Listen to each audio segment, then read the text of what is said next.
Bon, nous allons commencer. On est 1 heure. Et avant de partir, j'aimerais vous annoncer combien qu'on apprécie votre présence et votre décision d'écouter cette séance, ce webinaire. On aimerait vous parler aussi de notre programme en initiative en cybersécurité. Moi, je suis gestionnaire de programme chez Canary depuis l'année dernière. Donc, on a des belles choses qu'on aimerait vous présenter. Donc, ensuite,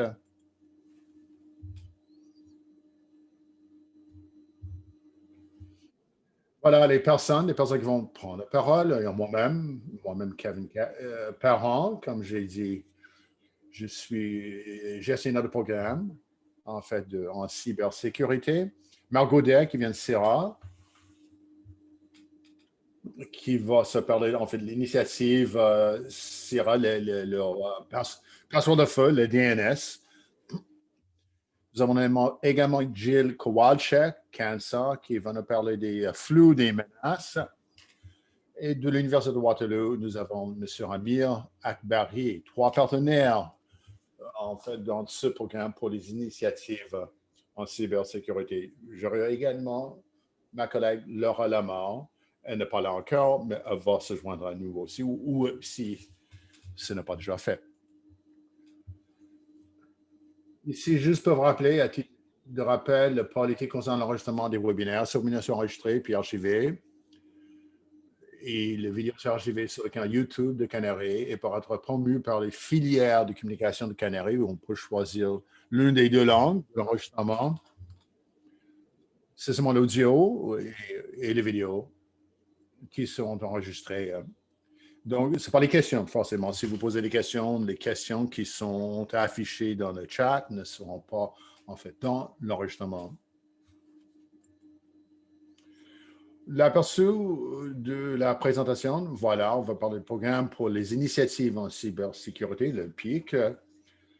On va vous expliquer comment vous pouvez participer, adhérer à ce programme. On va parler des 3 premières initiatives en cours. Ensuite, ça sera suivi par une période de questions. Nous avons quand même, c'est assez chargé, les 3 présentations de nos... si on dépasse un peu, on va laisser les questions ouvertes. Si vous n'avez pas de questions, de poser vos questions, en fait, vous pouvez rester. Peut-être on va essayer de répondre autant que possible à vos questions.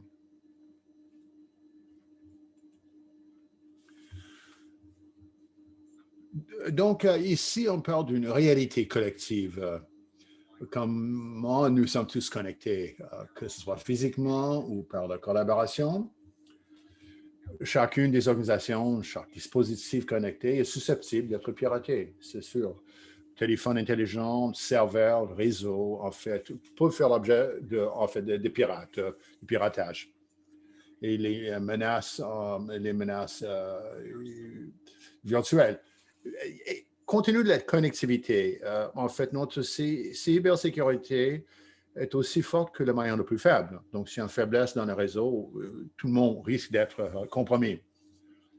Ce n'est pas une question informatique, c'est une question qui concerne tout le monde. Administrateur, pour les chefs des finances,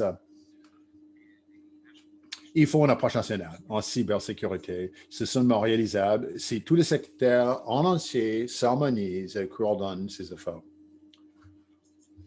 Pour sécuriser tous les secteurs, le secteur sera plus solide que la somme de ses parties. Ici, vous voyez un aperçu du réseau, en fait, avec tous les points de branchement. Et notre objectif en cybersécurité, c'est d'assurer la sécurité dans le secteur de recherche et éducation, créer des initiatives et de financer des initiatives qui sont au profit de tout le monde. Donc, on peut faire un genre de renforcement global du réseau, la cybersécurité de tous les membres, pour tout le secteur en recherche et éducation. Ensuite, vous avez en fait les parties prenantes, les terminologies. Le RNRE, c'est le réseau national de la recherche et de l'éducation. Donc, c'est une réseau pan-canadienne mise en place par Canary. On va parler de ce réseau et ses partenaires provinciaux et territoriaux. Donc, on va parler de RNRE. Souvent, nous avons 13 partenaires dans les provinces et dans les territoires qui font partie du réseau national, plus Canary et le partenaire fédéral. Et on parle des partenaires du réseau. Nous avons aussi des partenaires externes avec des organisations externes, le CANSOC et CIRA. CIRA, c'est les deux premiers. Vous allez entendre parler de leurs représentants aujourd'hui qui vont être responsables de la prestation de services et des programmes en cybersécurité. Donc, on parle en ce moment de 200 organisations qui sont reliées à nous. Et ensuite, la dernière, organisation admissible. Et ça, nous avons à peu près 200 organisations admissibles. Bon, qu'est-ce qu'on fait? Le PIC finance et met en exécution des initiatives en cybersécurité auprès de tous les organismes admissibles. Ça peut être de l'ordre d'un dispositif sécurisant le réseau, des services en nuage, mettant les employés de loi et les enseignants des étudiants à l'abri. On donne de la formation, diffusion d'informations. Il y a plusieurs façons qu'on travaille avec tous les partenaires, que ce soit les employés, les enseignants ou les étudiants. On veut que tous les commettants du réseau soient protégés, tous, étudiants, employés et employés. En tant qu'organisme admissible, OA, qu'est-ce que ça vous donne? Il est important de comprendre la portée du contexte. On va augmenter l'infrastructure déjà en place. On cherche à élargir, on ne cherche pas à le remplacer. On ne cherche pas à le modifier ou à vous obliger à vous départir de votre système déjà en place. Mais on va vous avoir d'autres options pour augmenter la protection. Nous devons aussi mesurer l'impact de nos nouvelles initiatives en cybersécurité au sein de votre organisation. Donc, il y a beaucoup d'experts, des experts en fait dans chaque secteur, recherche et éducation, et pour assurer la sécurité de vos experts informatiques, parce qu'on cherche à mettre en commun de l'expertise afin de faire un réseau super sécure, ou en fait, auprès de tous les organismes. Donc, pour vous, il n'y a pas de coût. Il n'y a pas de coût direct. Tout ce que nous avons montré aujourd'hui, c'est financé par Canary. Donc, ça, c'était pour votre organisation. Si vous décidez d'en faire partie, prestation de services, prestation de programme, comment cela se fait-il? Nous travaillons en étroite collaboration avec nos partenaires RNRE dans les provinces et dans les territoires. Ensuite, on travaille avec le partenaire avec lequel vous allez travailler, votre partenaire RNRE du réseau, c'est là où vous allez diriger toutes les questions. C'est l'intermédiaire pour vous entre le programme et votre organisme. Il n'y a pas de coût direct pour les organismes admissibles. Et en somme, nous allons facturer nos partenaires directement. Bon, à toute fin utile, vous, comme organisation admissible, il n'y a pas de frais généraux. Il n'y a pas de frais généraux. Maintenant, le déroulement ou le déploiement du programme. On va donner l'échéancier, vous voyez le calendrier. Nous avons lancé le 30 novembre les 3 premières initiatives. Il y a une initiative actuellement sur laquelle on travaille, c'est CIRA. Le DNS, le passerelle DNS. Nous espérons le tout en fonctionnement et auquel vous aurez accès. Si vous avez besoin, vous allez contracter votre partenaire RNRE. Nous avons peut-être 2-3 autres initiatives en 31 mars et le 31 mars 2024, donc ce qui nous donnera un total de 6 initiatives.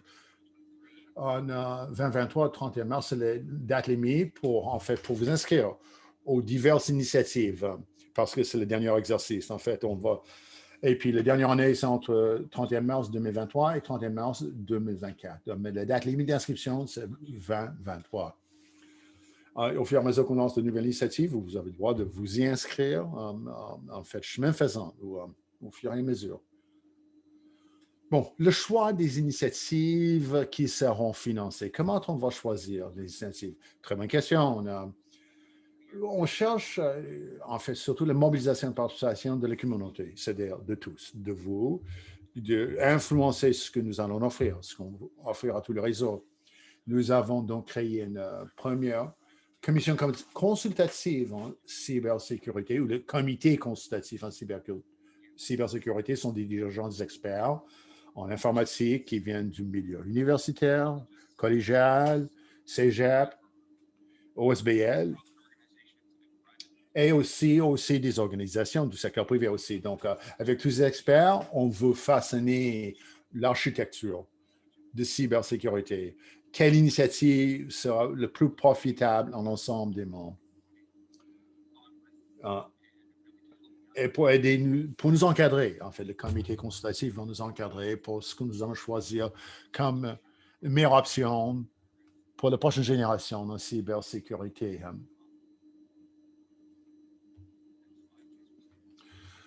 En termes de choix, encore de l'initiative, lorsqu'on doit sélectionner une initiative, première initiative doit être validée selon un jeu de facteurs.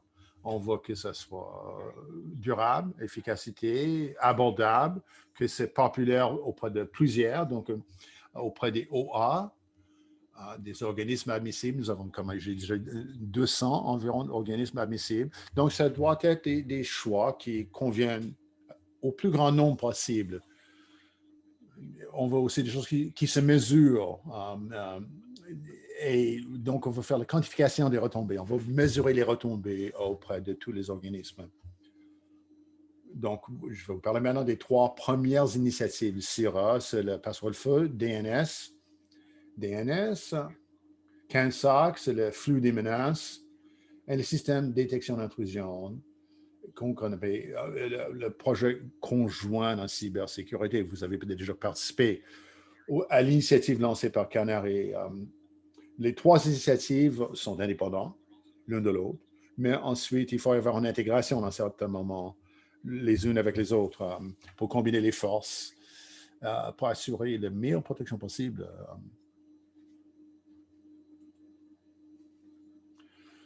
Donc, on parle le passerelle ou le pare-feu dans l'ACI. Le pare-feu DNS chez ACI, ce que nous cherchons à faire, en fait, on essaie de tous les utilisateurs qui sont dans l'Internet, ils vont avoir accès à différents sites web, à différents URL.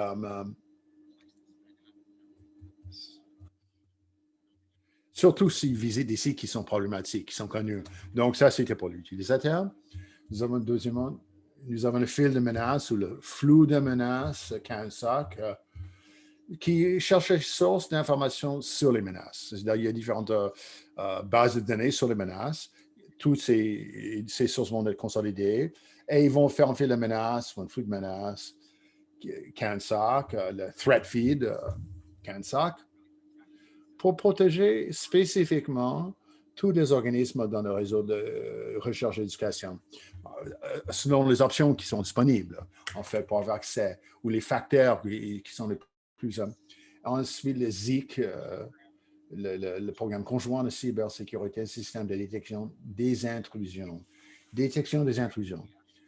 Nous avons en fait signalé ces données. Nous avons en fait ou des personnes qui vont venir de l'Université de Waterloo qui vont parler des plateformes. La plateforme où on va faire l'analyse des menaces et les intrusions. Ici, l'aperçu, en fait, des fonctions de chacun, parfois DNS, flux des menaces et détection des intrusions. Chaque fonction, en fait, doit répondre. En fait, c'est empêcher l'utilisateur d'accès à des sites malveillants, renseigne les appareils pour bloquer le trafic, signaler les comportements suspects aux analystes et met les systèmes à jour à mesure qu'apparaissent de nouvelles menaces. Laura, maintenant, va nous parler en fait de votre participation. Comment vous inscrire au programme? Critères d'admissibilité. Pour participer au PIC, le programme d'initiative en cybersécurité, on parle des organismes admissibles et les partenaires. Pour prendre part, pour participer au PIC, tout organisme admissible doit être branché au réseau national de recherche et d'éducation, le RNRE. Vous devez être membre d'un organisme, des partenaires et aussi connecté au moyen d'un réseau autonome. Donc, vous avez, autrement dit, pour être réseau, ce n'est pas le réseau d'un tiers, c'est vous devez avoir un réseau qui est branché au réseau du partenaire pour assurer la protection de tout ça.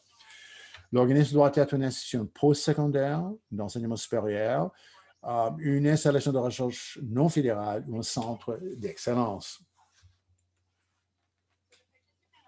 Les obligations du participant. Normalement, on prévoit du temps pour que le personnel participe à la formation. Donc, vous devez participer au déploiement et au fonctionnement ou l'exécution de l'initiative.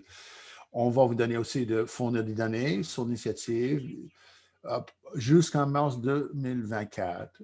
Sur les initiatives auxquelles vous participez, vous n'avez pas besoin de participer à toutes les initiatives. Vous allez choisir l'initiative qui convient le plus. Et après le déploiement ou la mise en exécution du programme, on va demander un rapport après le déploiement de l'initiative. Bon, la participation. Premièrement, si vous êtes admissible, vous pouvez contacter votre partenaire du réseau national pour confirmer que vous êtes admissible. Une fois confirmé votre admissibilité, vous avez un lien par lequel vous allez remplir un formulaire de participation et avec l'information que vous allez nous donner, on va créer une entente. Et c'est une entente, en fait, on appelle ça l'accord de participation, l'ACO. Après la ratification de l'ACO, l'entente de collaboration en cybersécurité, vous pouvez participer. Donc, vous avez l'exécution de l'ACO, de l'entente de collaboration. Une fois, vous le signez une fois, et vous êtes prêt à participer au programme en cybersécurité, ce qui vous permet de participer à toute initiative qui vous convienne. Voici les questions que vous pourriez vous poser, en fait, les questions fréquemment posées. Est-ce que vous avez besoin de participer à toutes les initiatives anciennes? Non. Vous choisissez celles qui vous conviennent. Peut-être vous êtes déjà participant à des initiatives, et c'est très bien. Vous avez décidé de choisir l'initiative qui vous convient. Les initiatives ne vont pas remplacer les initiatives existantes. Non, elles ne remplacent pas ce que vous avez déjà en place. Tous les organismes admissibles doivent être reliés au réseau national, ce que nous avons une ligne de base pour s'assurer que tout le monde est protégé par un niveau de protection de base, par les bonnes technologies, bonnes procédures et les bonnes compétences. Nos objectifs, c'est de combler les lacunes qui pourraient exister chez vous et vous donne des outils qui pourraient ajouter un peu plus de force à votre protection déjà en cours afin d'assurer un niveau de protection normalisée de base pour tous les membres. Date limite de participation?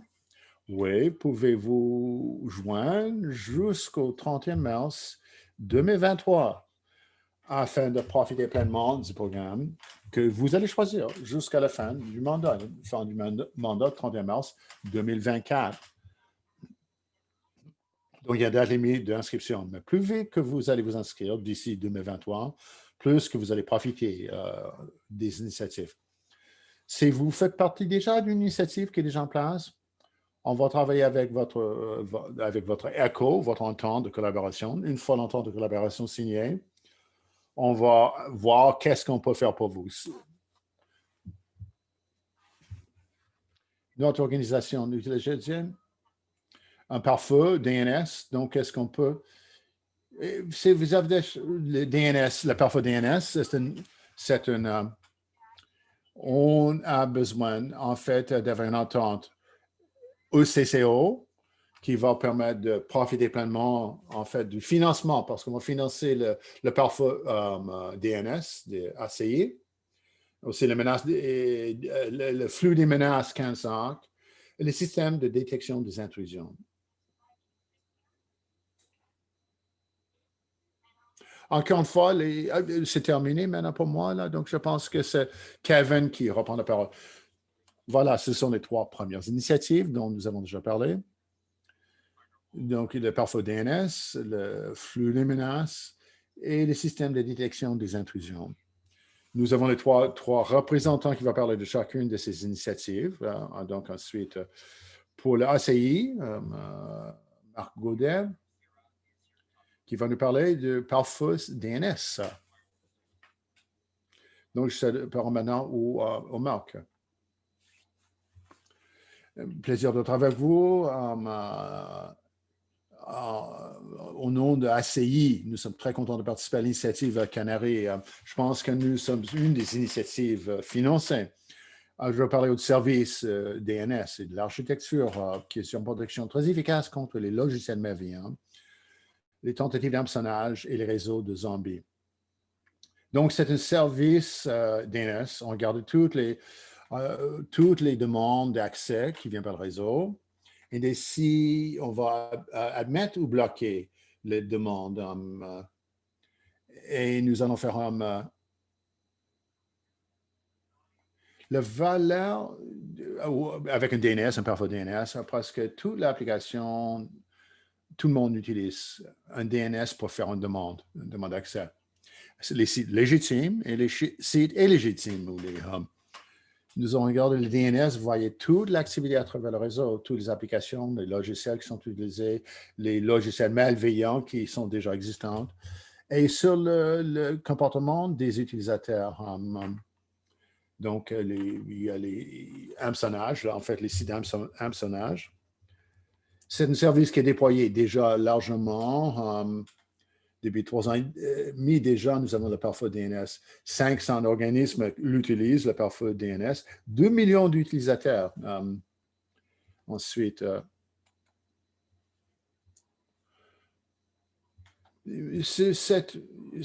dans les collèges universitaires et cégep, lorsque ça a été lancé, le DNS, on avait déjà 43 organismes qui ont commencé à utiliser le système. Nous avons ajouté 21 d'autres en décembre. Donc, c'est un niveau d'adoption très élevé. Donc, il y a beaucoup de gens qui l'utilisent. On voit beaucoup de blocages. Et les blocages qu'on fait d'habitude au niveau collège et universitaire, c'est très élevé.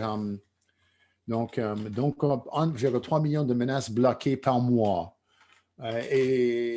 ou 2 blocages par l'utilisateur du réseau. Donc, il y a beaucoup de logiciels malveillants, il y a beaucoup de sites malveillants. Donc, nous avons le blocage de ces menaces. Donc, vous voyez des échantillons. Comme j'ai dit, déjà 2 blocages par utilisateur en moyenne. Et nous avons des milliards de demandes. Ensuite, voici la vision de ce pare-feu. C'est un pare-feu national DNS.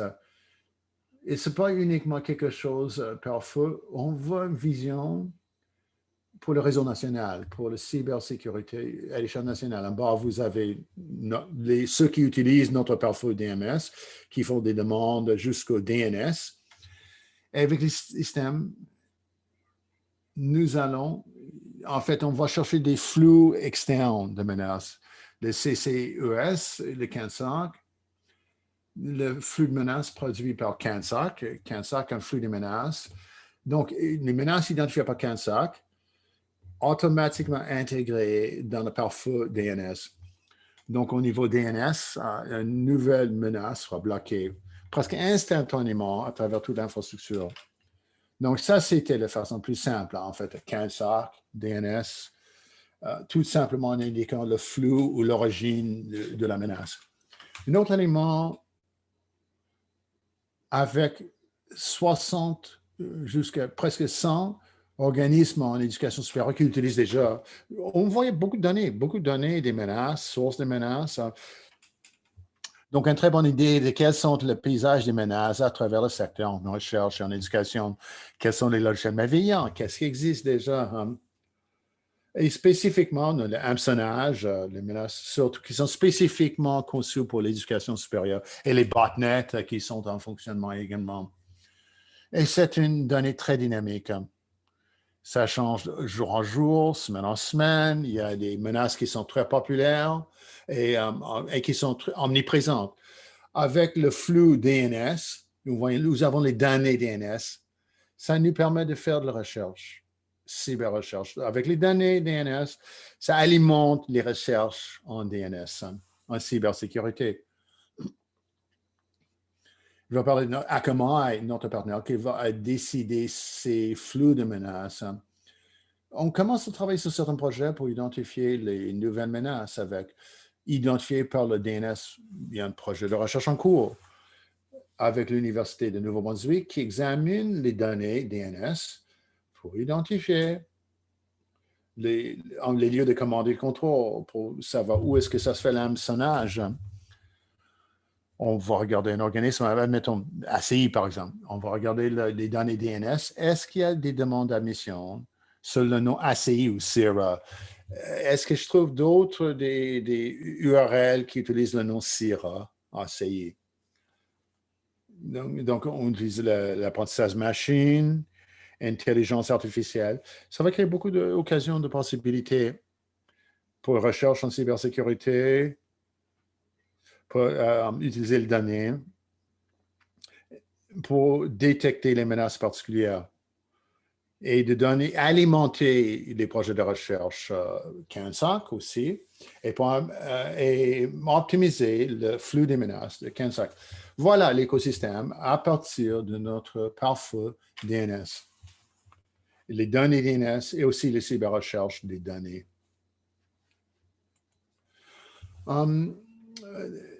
L'architecture en place. On travaille en partenariat à Akamai pour le logiciel, pour créer le logiciel.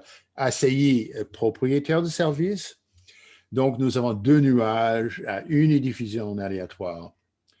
Vous avez les centres de données à Vancouver, Calgary, Toronto, Montréal. Le logiciel, en fait, conserve les données au Canada et les données appartiennent à l'ACI. À quoi ça ressemble de la perspective? On parle il y a 2 adresses distinctes, 2 nuages distincts. Donc, les sites Vancouver, Calgary, Montréal, Toronto et New Brunswick avec le risque. Donc, ceux qui partagent une adresse IP, vous allez prendre le site le plus près, Montréal et Vancouver, en unidiffusion aussi. Et nous avons, en fait, établi des serveurs à l'intérieur de RISC. Si vous êtes membre de RISC, vous allez trouver les IP à l'intérieur du réseau RISC et vous pouvez identifier tout de suite les menaces qui s'adressent au réseau RISC et vous pouvez les transmettre avec vos partenaires. Ce service est très étendu. Normalement, c'est des nanosecondes pour identifier, pour trouver et tous les membres de Canary. Et cette performance très élevée, le logiciel très avancé, nous avons répondu à peu près plus d'un million ou 1 milliard de demandes. Dans la protection, le pare-feu DNS, c'est une souche supplémentaire. Ce n'est pas un substitut de votre pare-feu ou vos logiciels antivirus ou vos mesures de sécurité. C'est une souche additionnelle. Et l'avantage, c'est parce qu'il y a un différent flux de menaces qui vient de données différentes. Akamai recevoir tous les 3% de toutes les demandes DNS et avec ils ont un service CDM qui leur permet d'identifier un flux anonymisé de demandes DNS de leurs gros clients ISP. Et pour les activités DNS, il y a 1 million de demandes par seconde qui viennent sur le réseau national. et ils vont suivre tous les noms de domaine, en fait, qui a fait partie, qui fait l'objet d'une demande. On parle aussi, la première fois qu'un domaine est identifié et qu'on fait l'analyse, on ajoute à la liste noire. C'est moins de 14 minutes pour l'identifier et ajoute à la liste de blocage. Beaucoup de cette activité, vous allez observer, comment on peut générer les noms de domaines ou les domaines d'hameçonnage, en fait, qui sont créés pour des courts laps de temps. On va à peu près 100 000 nouveaux domaines ajoutés chaque jour à la liste, donc 100 000 par jour. On voit les demandes DNS qui arrivent. Et on va faire regrouper ces nouveaux domaines. Il y a aussi une source des groupes de domaines, les IP. Si on associe avec l'activité malveillante, donc on va bloquer tout simplement. Adresse IP, les IP, réputation du domaine, les patterns dans les demandes, DNS. Ce qui est intéressant du côté DNS, vous êtes capable de bloquer ou débloquer. Après l'avoir analysé, vous pouvez bloquer par association. En fait, s'il y a des...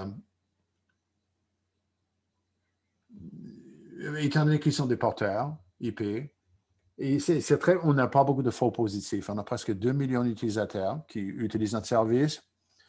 Et nous allons avoir peut-être au plus un domaine par semaine qui est douteux si c'est un faux positif.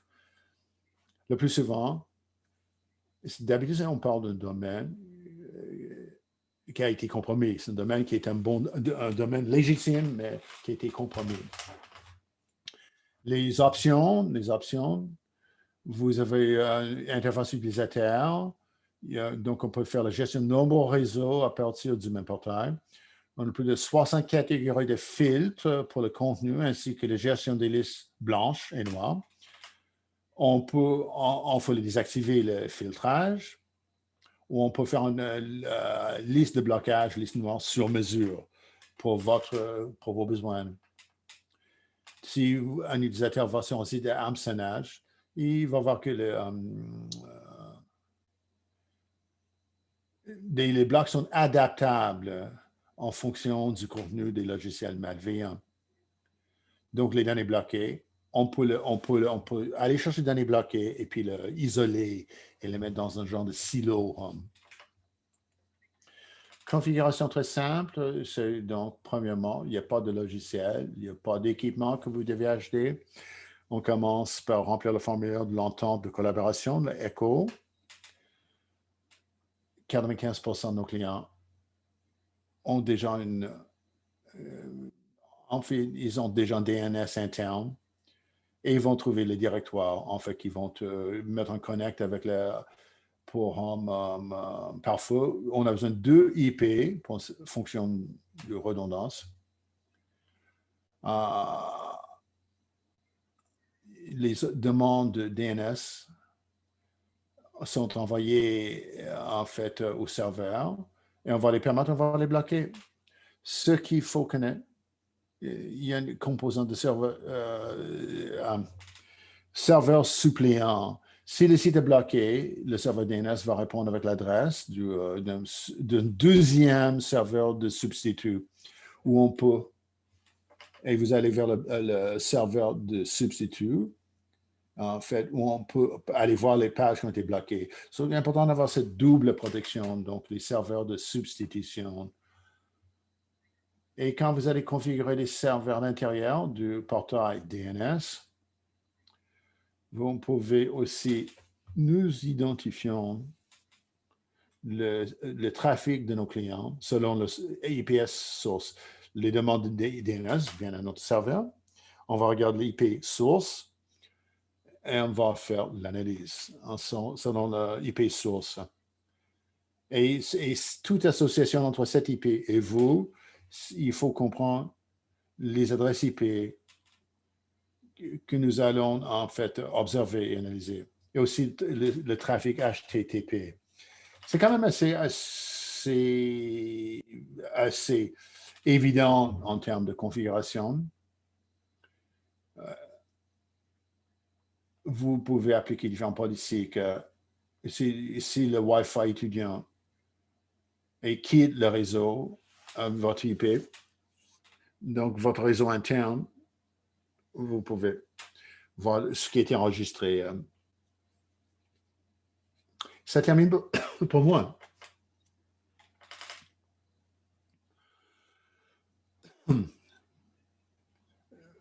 Je pense que, voilà. Pour avoir accès, excusez-moi, je répète ça. Vous avez le formulaire ECHO en temps de collaboration. Si vous êtes client existant, une fois qu'on a le formulaire, on va vous donner, en fait, l'autorisation Canary va vous donner la formation. Et vous allez faire la configuration de vos adresses IP, quelles sont les pages, quelles sont les politiques que vous allez mettre en place pour avoir accès au flux de menaces CAN-SOC. Et vous, tout simplement, commencez. Il n'y a pas beaucoup de travail pour la configuration. Et donc, vous allez recevoir les flux de menaces automatisés. Et j'espère que ça va vous donner quand même une valeur de protection ajoutée. Merci beaucoup. Il me fera plaisir de répondre à vos questions. Kevin, maintenant. Kevin Perron. Merci beaucoup, Marc.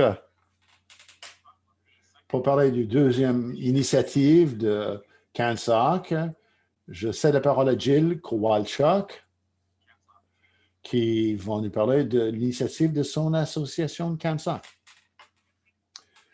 Merci beaucoup, Kevin. Je vois qu'il y a des gens qui ont été présents hier. Bien, il y a de nouveaux participants. Donc, je vais essayer de passer à travers le contenu quand même assez rapidement. Je vais parler un peu sur le flux de menaces. CAN-SOC, c'est pas un organisme indépendant, c'est une collaboration entre les universités à l'origine, mais maintenant nous avons ajouté les collèges et les polytechniques qui peuvent devenir membres de la collaboration en signant l'un de nos services, menaces de flux de menaces. Si vous voulez avoir accès à notre flux de menaces, j'ai dit, on est toujours plus fort ensemble, en partenariat. On a commencé avec un petit nombre d'établissements. Nous avons fait la transition. Maintenant, c'est ouvert à tous les établissements qui sont en réseau.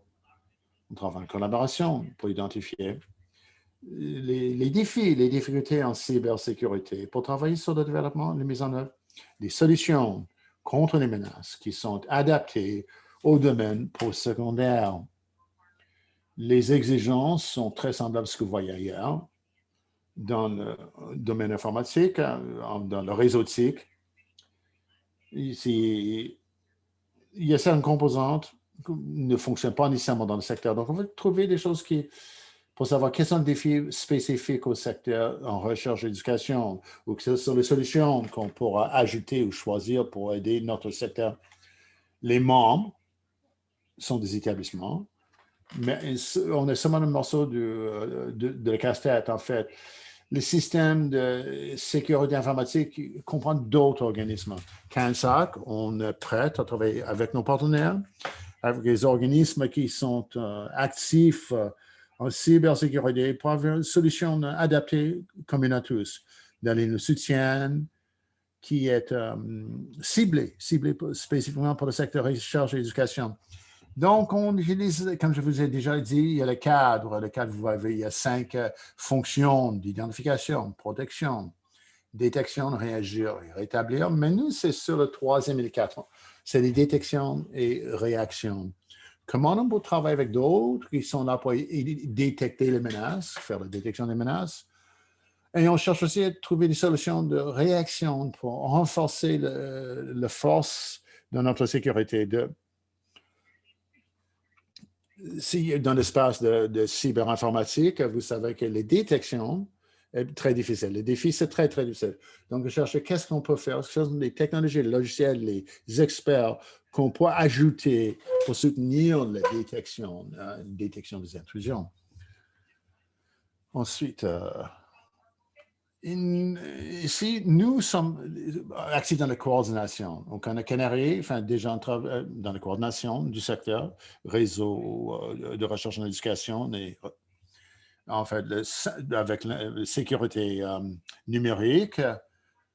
Et nous voulons, en fait, travailler sur le côté opérationnel aussi. Nous regardons les données, on fait l'analyse des données qui proviennent de sources différentes. Nous avons embauché des experts, des analystes. Nous travaillons avec les divers secteurs, les partenaires, comme les partenaires RNRE, et on cherche des différentes sources de renseignements, différentes technologies, pour avoir les bonnes données et les bons renseignements pour créer l'architecture le plus robuste possible. En fait, voilà l'ensemble, les trois ensembles, en fait, et l'intersection du réseau national de recherche et d'éducation avec le point SIM en Ontario, le OnCheck, et il y a aussi, vous avez le cybercentre, vous donnez des solutions comme les alertes, les notifications, et pour les flux de menaces, on va travailler avec leur flux de menaces. Et donc, on va les comparer. On travaille également avec d'autres partenaires mondiaux. Et je vais revenir là-dessus plus tard dans la présentation. Donc, on va parler de détection et réaction. Mais le flux de menaces, si vous connaissez ce qu'est un flux de menaces, évidemment, c'est identifier les menaces ça devient à travers différents réseaux à différents domaines. Ce flux de menaces permet de détecter les menaces et d'offrir les renseignements aux établissements, surtout les établissements qui ont déjà des ressources en place, qui ont des ressources qui travaillent en cyberinformatique ou en cyberprotection. Si vous regardez notre flux de menaces, nous avons nos sources de renseignements à nous que nous avons générées. Les sources d'information deviennent nos établissements membres. Nous avons un processus automatisé qui va tirer les renseignements provenant des établissements. Les établissements membres peuvent aller ajouter d'autres sources, d'autres indicateurs d'informations relatives aux menaces. Je sais qu'il y avait une question. Est-ce qu'on peut soumettre un domaine DNS qui doit être bloqué? Si vous devenez membre, si vous êtes membre de flux des menaces, oui, vous pouvez soumettre le domaine. On va analyser votre domaine, mais vous pouvez l'inclure.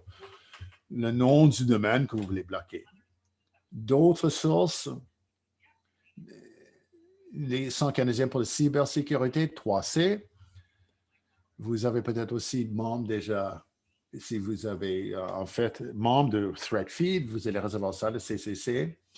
Nous avons des partenaires commerciaux, y compris leur intelligence comme le CIM. On est présent sur Twitter, d'autres indicateurs ils viennent par courriel ou par d'autres partenaires. Si nous avons l'autorisation de le faire, nous allons le faire aussi. Question qui revient souvent au mois de décembre. Comment vous avez décidé? Quelle source vous avez utilisée pour les renseignements sur les menaces? Donc, on a besoin de la communauté d'établissements postsecondaires. Peut-être il y a d'autres sources qu'on devrait inclure. Peut-être ajouter d'autres sources commerciales. Peut-être on va négocier des ententes pour que chacun paye une source. Est-ce qu'il y a une solution OSINT ou open source? On cherche à élargir ce que vous avez de côté gauche. On va ajouter d'autres sources. Et en tant que membre de CANSOC, vous n'avez pas besoin de négocier la source, créer une plateforme, configurer. On va le faire une seule fois par CANSOC et ça va s'ajouter à vos dispositifs. La plateforme que vous voyez dans le centre, la plateforme, un MISP, une solution open source qui nous permet d'aller à différentes sources qu'on peut partager. Si vous avez votre propre service, vous pouvez aller aussi chercher nos informations, ajouter des renseignements. Nous, on peut échanger les informations entre votre source et nos sources pour chercher tous les renseignements utiles. Vous n'avez pas les ressources dans votre université, dans votre collège pour faire la curation et la gestion des renseignements relatifs aux menaces.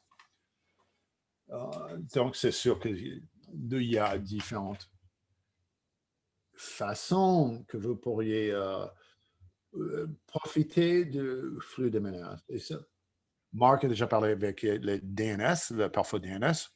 Si ça vous intéresse, utilisez le thread feed CANSOC, ça va être utilisé et vous allez cliquer. Vous pouvez tout simplement, automatiquement, vous allez utiliser nos informations sur les menaces à l'intérieur de votre pare-feu. Également, vous avez Firewall Next Gen dans votre collège. Vous allez avoir accès direct. Nous avons une liste de noirs. Vous pouvez le configurer dans votre pare-feu Next Gen. On a eu un établissement qui a configuré cela juste avant les fêtes, au mois de décembre.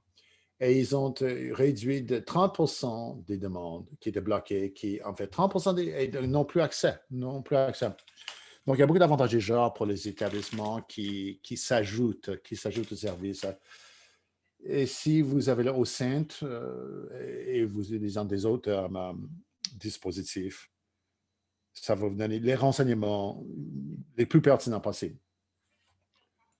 Maintenant, je parle de l'intégration. Comment vous allez vous intégrer au flux de menaces? Premièrement, c'est l'entente de collaboration. En cybersécurité, le threat feed cible déploiement ultérieur pour aider les établissements à gérer les initiatives. Il y a beaucoup de gens qui savent déjà, vous avez peut-être déjà signé avec CANSOC, tous vos ententes que vous avez déjà, nous allons les transmettre. Mais il faut commencer par signer l'entente Canary, l'entente Canary. Si vous voulez utiliser notre flux de menaces, CANSOC, suivez les étapes, complétez le formulaire et signez l'entente. Après avoir signé l'entente, si vous voulez avoir accès au flux de menaces, vous avez une entente de confidentialité aussi que vous allez signer. Uniquement dire que vous allez respecter. Vous avez accès à nos renseignements. Vous n'allez pas le partager avec d'autres. On vous demande, c'est une exigence du cybercentre. Nous avons signé une entente qu'on peut partager avec vous, mais pas au-delà de vous. Donc, vous n'allez pas le partager à l'extérieur du réseau. Il y a certaines souplesses. Si vous voulez partager des renseignements avec nous, nous avons également signé une entente de confidentialité avec vous. Surtout dans la détection-réponse, les établissements ont identifié les alertes ou les compromis déjà présents sur le campus. On travaille avec les universités, les établissements, pour leur donner en fait les solutions. Nous avons aussi des renseignements. On le rend anonyme. Voilà, accès à ces renseignements anonymes on a plusieurs établissements qui ont vu la valeur, en fait, de partenariat avec CANSOC parce qu'on peut anonymiser les renseignements partagés. On n'a pas besoin nécessairement de... Donc, on peut assurer les confidentialités. Ça vous intéresse à intégrer ce service à votre pare-feu? C'est très simple, ça se fait rapidement. Pour ceux qui sont déjà membres, il faut 2-3 heures de formation pour l'administrateur du réseau. Et ensuite, c'est pour bloquer les sources que vous désirez bloquer. Maintenant, je retourne la parole à Kevin. Merci beaucoup. Le dernier programme, c'est le système de détection des intrusions, IDS. Comme vous le savez déjà, c'est l'ancien programme conjoint au PC. Moi, je vais parler des premières diapositives, des systèmes du programme, le système de détection des intrusions, IDS, va compléter, expliquer, parce que ça constitue la troisième initiative, que nous avons invité à créer une plateforme pour nous protéger contre les intrusions. Donc, ils ont une interface qui vous permettra de voir qu'est-ce qui se passe en termes de menaces. Non. L'idée, c'est de renforcer la sécurité en vous aidant à mieux discerner et comprendre les problèmes de sécurité et les vulnérabilités éventuelles. Il y a des problèmes au niveau de l'établissement, IDS, et intrusion, détection, système. Si vous n'avez pas vous avez peut-être vous êtes déjà un membre de projet conjoint de sécurité. Il y avait 137 organisations qui ont participé au projet conjoint. Et le nouveau programme IDS remplace le PCS.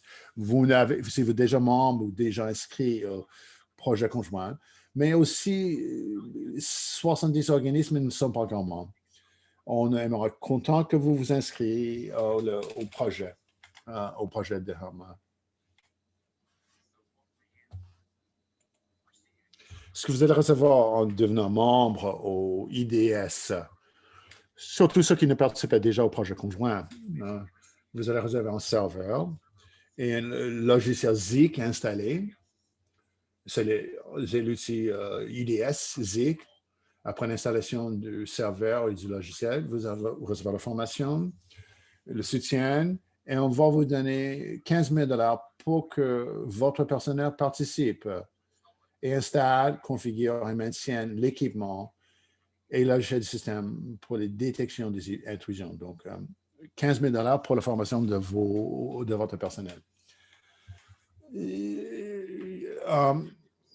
L'un des objectifs, en fait des informations pertinentes et à jour sur les menaces, déterminer la situation des partenaires et du réseau de l'éducation sur le plan de sécurité, quels sont les risques qui existent déjà et quels sont les renseignements nous avons concernant les renseignements, et puis identifier, dépister les menaces et créer des références en termes de sécurité et de protection.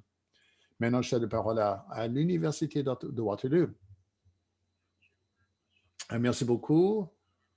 Bonjour, Monsieur Rabary, ici, professeur Rabary. Je suis là pour vous donner l'aperçu, le survol de l'infrastructure. Nos objectifs, donc, il y a une infrastructure très rigoureuse, infrastructure de sécurité, avec accès souple aux données. Tous les membres peuvent avoir accès aux données. Ce sont vos données, faire ce que vous voulez avec vos données. On parle aussi d'intelligence artificielle. Donc, on a fait des recherches, des tests pour faire des tests automatisés. Et puis, on partage des informations sur les menaces. Et en fait, d'aider les uns les autres pour qu'on puisse sécuriser nos réseaux. C'est un projet qui a été lancé de l'Université de Waterloo. Donc, il y a beaucoup de potentiel dans ce projet. Ici, vous avez la plateforme IDS ou détection des intrusions de l'Université de Waterloo. Ça commence par les capteurs installés dans le réseau des campus à travers le Canada. Ensuite, ces capteurs ils sont agrégés dans un endroit centralisé, agrégation. Ce qui est sur enrichissement, et nous avons une plateforme d'analyse. Et c'est l'enrichissement, l'apprentissage, l'exploration des données. Nous appelle à évaluer les menaces et en fait cibler les menaces les plus pertinentes. Ensuite, il y a une interface. C'est une interface qui est très conviviale, qui permet le personnel peut avoir accès à explorer les menaces dans leur propre réseau et générer en fait des statistiques, des rapports. Ensuite, pour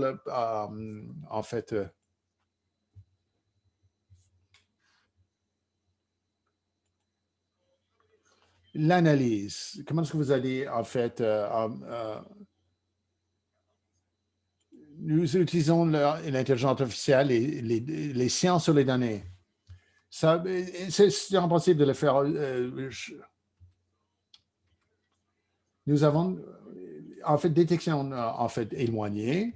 Nous avons détection, en fait, l'apprentissage non supervisé. Ça veut dire pour faire la liste de toutes les données qu'on va enlever de toutes sortes d'établissements, faire la corrélation pour établir qu'est-ce que c'est normal ou le comportement. Peut-être vous connaissez déjà le logiciel. Il y a beaucoup de différences de UBA, User Behavior Analytics, c'est qu'on utilise l'intelligence artificielle pour la fonctionnalité UBA, l'analyse du comportement des utilisateurs. Donc, détection des anomalies. Ensuite,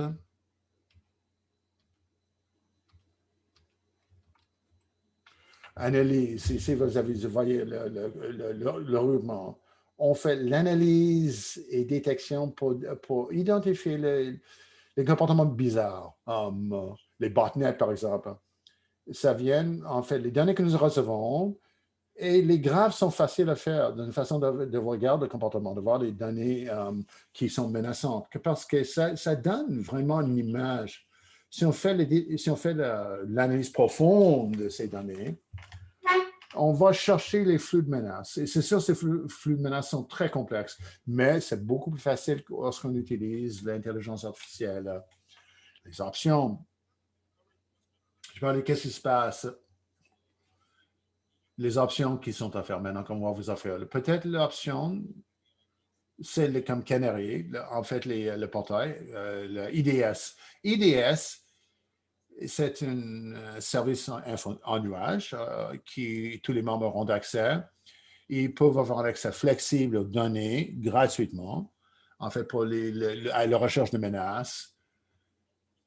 Et en fait, pour assurer la cybersécurité, et c'est la souplesse d'accès aux renseignements. Et on peut quand même voir toujours de nouvelles options au fur et à mesure qu'on a. Comme vous voyez ici, je n'ai pas de photo ici, mais quand même, je veux donner quand même la configuration. Avec le portail IDS Canary, c'est l'outil de configuration qui est utilisé par les analystes. On peut explorer les anomalies dans le réseau, les recettes, les menaces potentielles. Et on peut créer de propres visualisations. Nous avons intégré, en fait, voici, en fait, les visualisations habituelles qu'on voit. Et les carnets IDS Canary. Donc, on parle de carnet, on parle des graphiques de connectivité qui identifient les comportements bizarres ou en fait qui sont. Donc, c'est un niveau d'analyse quand même assez profond. Ce que j'aime beaucoup, l'analyste peut voir quelles sont les menaces les plus suspectes. Quand vous allez voir le graphe de connectivité, le graphique. Et ce qui est suspect, ce qui est douteux, on peut prioriser ce qu'on va faire en faire. C'est important aujourd'hui parce que on peut choisir de voir un regroupement d'un comportement. On peut adapter les visualisations, explorer. En fait, une visualisation en 3D, ce n'est pas possible avec les outils conventionnels. Je vois tous les points d'anomalie. On peut voir la couleur par couleur, les regroupements de sites regroupés, les clusters, et je peux voir qu'est-ce qui. Donc, autrement dit, je peux configurer les données. On peut trouver, en fait,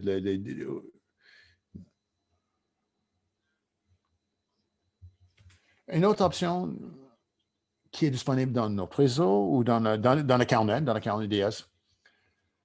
En fait, vous pouvez utiliser le format de configuration qui vous convient le plus. Une plateforme généralisée. Moi, comme analyste, je veux. En fait, j'utilise avec pour trouver les demandes SQL et je peux voir les résultats pour les demandes SQL. Je vois tout de suite dans mon navigateur le résultat. Déjà, ensuite, je peux l'exporter en Excel, les données, et pour faire un rapport. Vous avez la possibilité d'explorer les données selon vos goûts, on peut ajouter des notes aussi. Vous pouvez parler, ajouter des notes. Si je veux partager les résultats dans toute cette documentation, j'ai l'option de le faire. Ou pour le conserver comme documentation interne. Un autre exemple de ce que les carnets peuvent être utilisés. Admettons que vous avez la formation des modèles d'apprentissage machine. On peut choisir nos paramètres et on peut faire sur mesure, donner l'information et l'appliquer les terminaux, des terminales AT. Et je peux avoir les résultats très rapidement. Je vois en fait pour la communauté, l'apprentissage machine, échantillon, la recherche et la chasse aux menaces. Et je peux partager les renseignements qui viennent d'autres établissements. Et les autres peuvent avoir accès à ces données à travers le portail Canary. Donc, c'est l'échange des données à travers le commentaire, à travers le réseau. Et ça aussi, ça va donner aux fins de recherche, les équipes de recherche qui veulent faire leur recherche dans ce domaine. En résumé, notre infrastructure dans le matériel, les logiciels et les sécurités, c'est très échelonnable. Le nuage des carnets et portail IDS de Canary, c'est une façon de recherche de menaces et de visualiser. Et si on peut détecter des anomalies qui sont difficiles à détecter par l'être humain, par le partage d'informations, la plateforme permet de partager, et nous pouvons assurer l'expression des obstacles de l'entrée pour les équipes de recherche. Donc, tout le membre de l'équipe peut en fait brancher tout de suite. Merci beaucoup et, de votre écoute. Et voilà, je termine ma partie. Merci beaucoup de votre présentation. On va répondre à certaines questions. Ça va dépasser un peu. S'il y a de nouvelles questions, et nous allons voir les questions qu'ils ont. Et qui? Posez vos questions dans la section de.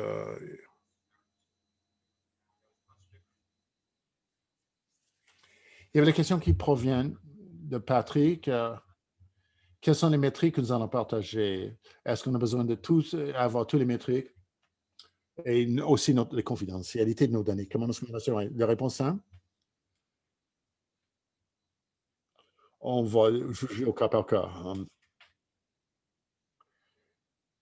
C'est tout général maintenant, donc ce n'est pas quelque chose de très bonne information que nous allons collecter, qui est spécifique ou qui est nominatif à votre organisme, ce ne sont pas des renseignements nominatifs.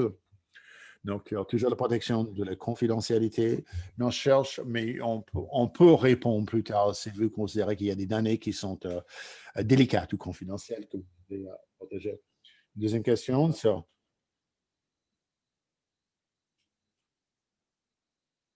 Toutes les personnes qui sont. Oui, vous allez recevoir le lien vers le diapositive. Vous allez recevoir le diapositive que vous avez visualisé. Une question, comment est-ce qu'on peut appliquer?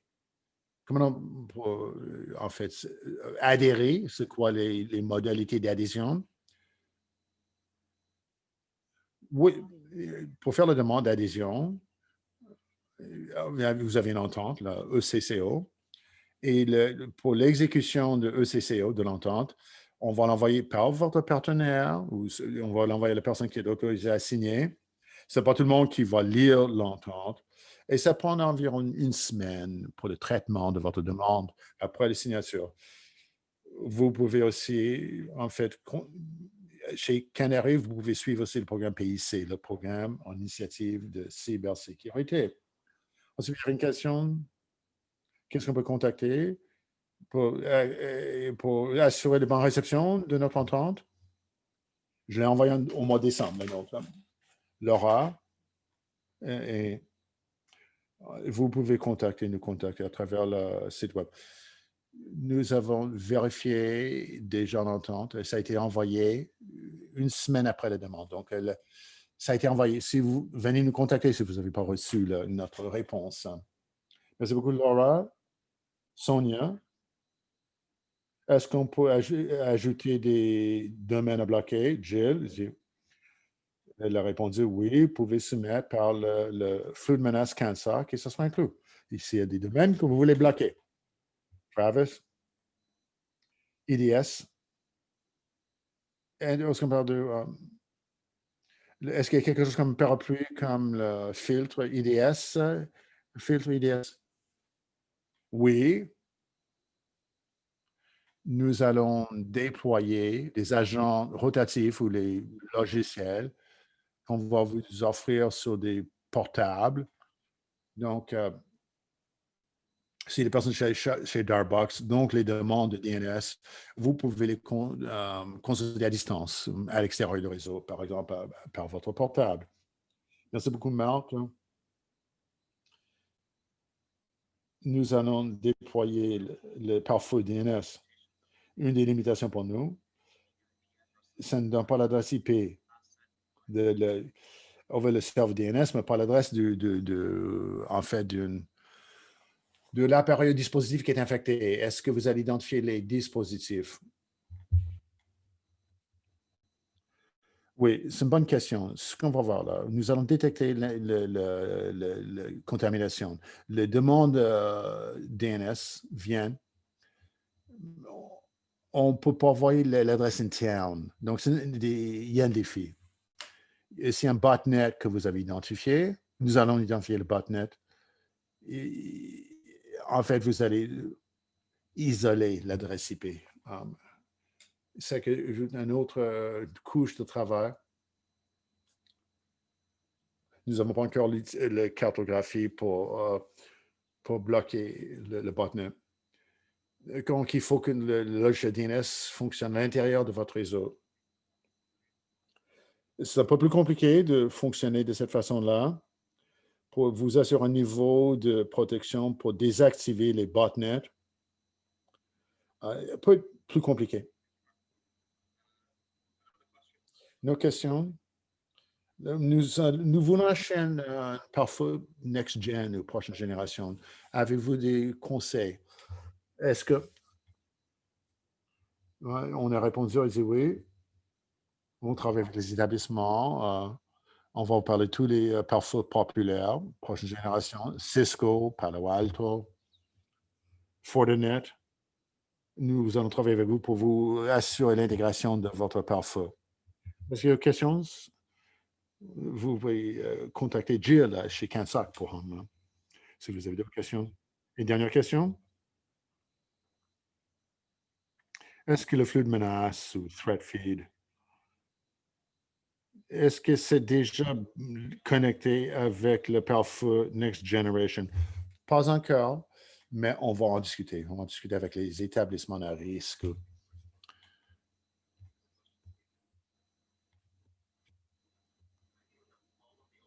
Ce sont toutes les questions ouvertes. Il y a une dernière question. Est-ce qu'on peut confirmer l'adresse courriel? CIP, CIP@canary.ca. CIP@canary.ca. Pour toutes les questions d'information.